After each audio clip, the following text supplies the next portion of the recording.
கிருஷ்ணரின் வாழ்க்கை வரலாறு. யமுனை ஆற்றின் கரையில் சூரிய உதயம். புல்லாங்குழல் இசை. விளக்கம். கிருஷ்ணர் என்பவர் வெறும் கடவுள் மட்டுமல்ல, அவர் ஒரு சிறந்த வழிகாட்டி, தத்துவஞானி மற்றும் காதலன். தர்மத்தை நிலைநாட்ட அவர் எடுத்த அவதாரத்தின் நோக்கத்தை பற்றிய சுருக்கமான அறிமுகம். பாகம் 1. அவதாரத்தின் பின்னணி மற்றும் பிறப்பு. சிறையில் உதித்த ஜோதி. முக்கிய நிகழ்வுகள். பூமி தேவியின் பாரம், கம்சனின் கொடுங்கோல் ஆட்சி, தேவகி வசுதேவர் திருமணம், அசரீரி வாக்கு, 7 குழந்தைகளை கம்சன் அழித்தல். தத்துவம். இருள் சூழ்ந்த காலத்தில்தான் ஒளி பிறக்கும், கஷ்டங்களுக்கு நடுவேதான் மாற்றம் நிகழும் என்பதை விளக்குதல். பாகம் 2. கோகுல லீலைகள். கண்ணனின் குழந்தை பருவம். முக்கிய நிகழ்வுகள். பூதனை வதம், வெண்ணெய் திருடுதல், காளிங்க நர்த்தனம், கோவர்த்தன கிரியை தூக்குதல். தத்துவம். கிருஷ்ணரின் லீலைகள் ஒவ்வொன்றும் ஒரு பாடம். வெண்ணெய் திருடுவது பக்தர்களின் உள்ளத்தை திருடுவதை குறிக்கும். இந்திரனின் கர்வத்தை அடக்க கோவர்த்தன மலையை தூக்கியது இயற்கை வழிபாட்டை வலியுறுத்துகிறது. பாகம் 3. மதுரா விஜயம் மற்றும் கம்சவதம், தீமையின் முடிவு. முக்கிய நிகழ்வுகள். அக்ரூரர் வருகை, மதுராவிற்கு பயணம், கம்சனை அழித்தல், உக்கிர்சேனரை மீண்டும் அரசனாக்குதல். தத்துவம். உறவினராக இருந்தாலும் தீமை செய்பவர்களை தண்டிக்க வேண்டும் என்பதே அறம். பாகம் 4. துவாரகை உருவாக்கம் மற்றும் இல்லறம். சாம்ராஜ்யத்தின் நாயகன். முக்கிய நிகழ்வுகள்.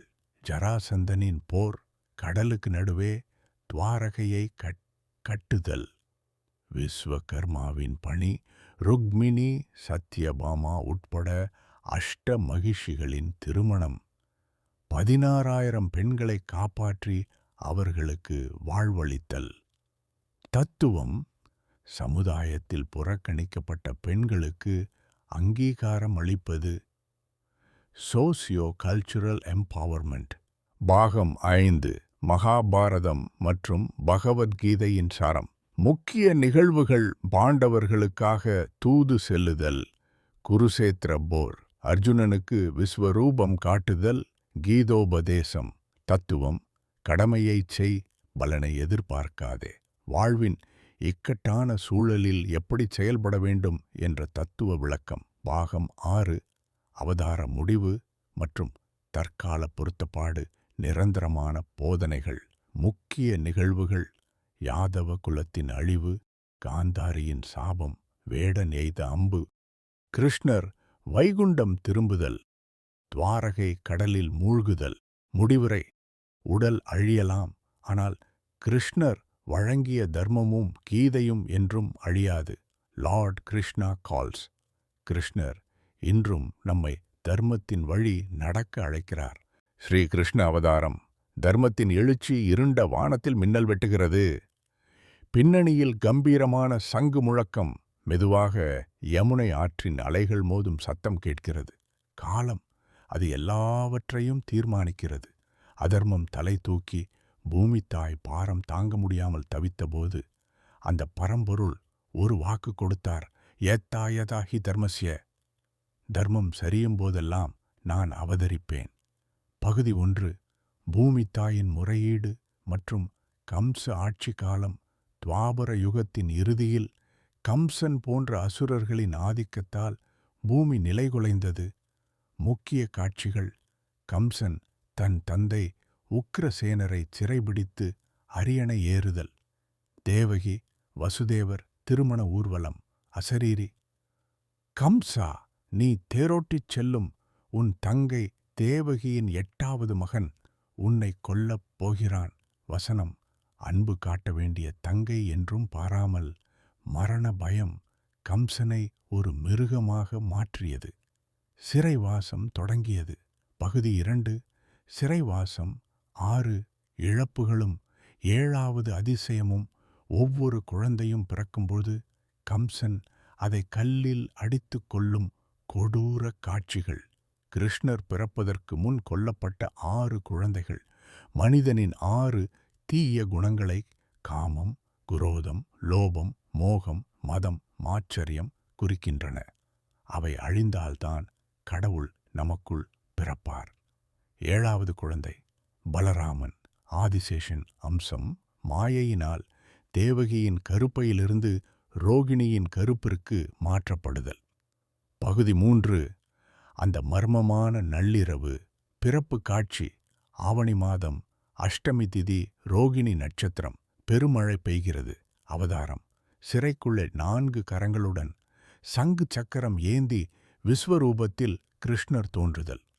வசுதேவர் மற்றும் தேவகிக்கு தங்களின் முற்பிறவி இரகசியத்தை கூறுதல். திருப்பம். என்னை யசோதையின் மகளாக பிறந்த மாயையோடு மாற்றிவிடு என்று கூறி ஒரு சாதாரண குழந்தையாக மாறுதல். யமுனை கடத்தல். சிறை கதவுகள் தானாக திறக்கின்றன. காவலர்கள் உறங்குகின்றனர். வசுதேவர் குழந்தையை ஒரு கூடையில் சுமந்து செல்கிறார். ஆதிசேஷன் குடையாக வர யமுனை வழிவிட அந்த பிரபஞ்ச நாயகன் கோகுலத்தை நோக்கி பயணித்தான். இது வெறும் இடமாற்றம் அல்ல, தர்மத்தின் விதை பாதுகாப்பான இடத்திற்குச் செல்லும் பயணம். பகுதி 4. கோகுலத்தில் நந்தலாலா ஆயர்பாடியில் மகிழ்ச்சி. நந்தகோபர் யசோதை வீட்டில் பெண் குழந்தையை வைத்துவிட்டு கிருஷ்ணரை வசுதேவர் எடுத்து வருதல். கம்சனின் ஏமாற்றம். கம்சன் 8வது குழந்தையை கொல்ல முயலும்போது அது மகா மாயையாக வானில் தோன்றி உன்னை கொல்லப் பிறந்தவன் வளர்ந்து கொண்டிருக்கிறான் என்று கூறி மறைதல். தத்துவம். தீமை எவ்வளவுதான் பாதுகாப்பாக இருந்தாலும் அதற்கான முடிவு எங்கோ ஒரு மூலையில் வளர்ந்து கொண்டேதான் இருக்கும். பகுதி 5. தர்மத்தின் எழுச்சி. முடிவுரை விவரிப்பு. கிருஷ்ணரின் பிறப்பு நமக்குச் சொல்லும் பாடம் என்ன? தத்துவ பாடங்கள். எவ்வளவு பெரிய அதிகாரமும் இறைவனின் சங்கல்பத்திற்கு முன்னால் ஒன்றுமில்லை. துன்பத்தின் உச்சத்தில்தான் இறைவன் பிறக்கிறான். சிறையில் பிறந்தது இதையே குறிக்கிறது. பக்தி இருந்தால் எத்தகைய தடைகளையும் யமுனை ஆறு போல இறைவன் கடக்க வைப்பான்.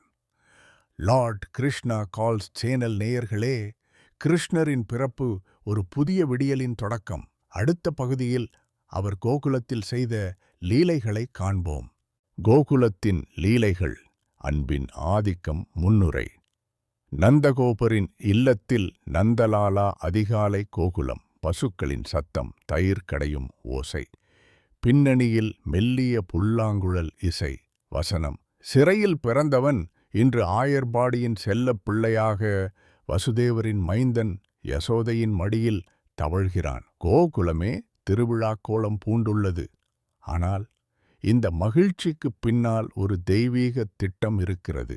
யசோதை கிருஷ்ணரை வளர்க்கும் விதம், நந்தகோபரின் மகிழ்ச்சி மற்றும் கோகுலத்து மக்களின் அன்பு ஆகியவற்றை விவரித்தல். 2. அசுரவதம். தீமையின் முதல் அழிவு. பூதனை வதம். கம்சனால் அனுப்பப்பட்ட பூதனை நஞ்சு கலந்த பாலைக் கொடுக்க முயல்தல். கிருஷ்ணர் அவளது உயிரையே பாலாகக் குடித்து அவளுக்கு மோட்சம் அளித்தல். தீமை அன்னை வடிவில் வந்தாலும் இறைவன் அதை அடையாளம் கண்டு அழிப்பார். சகடாசுரன் மற்றும் திருநாவர்த்தன். வண்டி உருவில் வந்த அசுரனையும் சுழற்காற்று உருவில் வந்த அசுரனையும் விளையாட்டாக கிருஷ்ணர் அழித்தல். தத்துவம். ஆணவமும் சகடாசுரன் குழப்பமும் சுழற்காற்று இறைவனிடம் எடுபடாது. 3. நறுனை திருடிய நந்தலாலா. கிருஷ்ணர் தனது நண்பர்களுடன் சேர்ந்து கோபியர் வீடுகளில் வெண்ணெய் திருடுதல். உரியை தட்டி உடைத்தல். ஏன் கிருஷ்ணர் வெண்ணெய் திருடினார்? வெண்ணெய் என்பது ஒரு பக்தனின் இதயம் போன்றது. தூய்மையான மென்மையான பக்தியை இறைவன் விரும்பி திருடிக் கொள்கிறான். அதனால்தான் அவர் சித்தச்சோரன், உள்ளத்தை திருடுபவன். யசோதையின் தண்டனை. கிருஷ்ணரை உரலில் கட்டி போடுதல். உரலை இழுத்துச் சென்று நளகூபர மணிக்கிரீவன் என்ற இருவருக்கு சாப விமோசனம் அளித்தல். யமளார்ஜுன மோட்சம். 4வது காளிங்க நர்த்தனம். கர்வத்தின் அடக்கம் காட்சி. யமுனை நதியை நஞ்சாக்கிய காளிங்கன் என்ற பாம்பின் தலைகள் மீது கிருஷ்ணர் நடனமாடுதல், ஆற்றை பாதுகாத்தல், இயற்கையை சீரழிப்பவர்களை தடுத்தல். தத்துவம்: நமக்குள் இருக்கும் நஞ்சை, தீய எண்ணங்களை இறைவன் தனது பாதங்களால் மிதித்து தூய்மையாக்குவார். 5. கோவர்த்தன கிரி இயற்கையே. கடவுள் இந்திரனுக்குச் செய்யும் பூசையை நிறுத்தி கோவர்த்தன மலைக்கு பூசை செய்யச் சொல்லுதல். கோபமடைந்த இந்திரன் பெருமழையை ஏவுதல். கிருஷ்ணர் தனது இடக்கையின் சுண்டு விரலால் கோவர்த்தன மலையை தூக்கி குடையாகப் பிடித்து மக்களை காத்தல். வசனம்: இங்குதான் கிருஷ்ணர் ஒரு புரட்சிகரமான தத்துவத்தைச் சொன்னார். கண்ணுக்குத் தெரியாத தேவர்களை விட நமக்கு உணவும் நீரும் தரும் இந்த இயற்கையே, மலை, காடு, பசுக்கள் உண்மையான தெய்வம். 6வது முடிவுரை: மாறாத பாடம். கோகுலத்தின் லீலைகள் வெறும் கதைகள் அல்ல, அவை நம் வாழ்வின் பாடங்கள். எளியவர்களையும் இயற்கையையும் நேசிப்பதே உண்மையான பக்தி. கிருஷ்ணர் இன்றும் நம் இதயங்களில் வெண்ணெய் திருடக் காத்திருக்கிறார். அடுத்த பகுதி அறிவிப்பு. அடுத்த பகுதியில் கம்சவதம் மற்றும் மதுரா விஜயத்தை காண்போம். தொடர்ந்து இணைந்திருங்கள். Lord Krishna calls.